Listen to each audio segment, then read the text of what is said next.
دوسرے ممالک کی طرح سعودی عرب کے دارالحکومت ریاض میں بھی پاکستان پیپلز پارٹی کے زیر اہتمام دختر مشرق اور عالم اسلام کی پہلی خاتون وزیر اعظم محترمہ بے نظیر بھٹو شہید کی 68ویں سالگرہ بڑی عقیدت اور احترام سے منائی گئی، جس میں عہدیداروں اور جیالوں نے شرکت کی۔ تقریب سے خطاب کرتے ہوئے ریاض ریجن کے صدر احسن عباسی نے کہا کہ محترمہ بے نظیر بھٹو انسانی حقوق کی امین تھی۔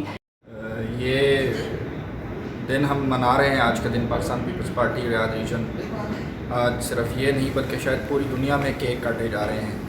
دنیا میں جہاں جہاں پاکستانی بستے ہیں، جہاں جہاں محترمہ شہید کی آواز پہنچی ہے، اور شاید دنیا کا کوئی کونا ایسا بچا نہیں جہاں محترمہ کی آواز نہ پہنچی ہو، وہاں پر آج ان کو یاد کیا جا رہا ہے، اور آج ان کے لیے ان کی سالگرہ کو اہتمام سے اور خوشی سے منایا جا رہا ہے، کیونکہ ہم سمجھتے ہیں کہ شہید جو وہ ہیں وہ زندہ ہیں، وہ یہاں موجود ہیں، ہمیں دیکھ رہی ہیں۔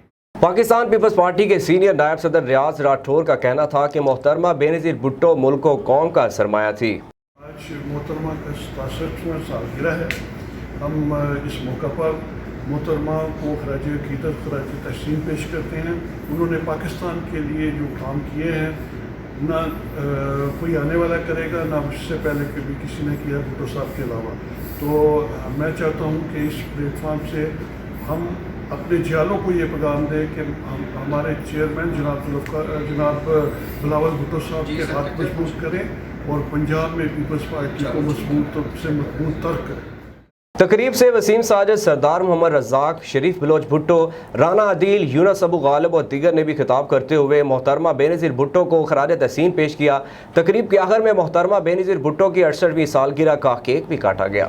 محترمہ بے نظیر بھٹو کی سالگرہ کے موقع پر ریاض میں جیالوں کا کہنا تھا کہ محترمہ بے نظیر بھٹو کی وطن عزیز کے لیے دی گئی قربانیوں کو ہمیشہ یاد رکھا جائے گا۔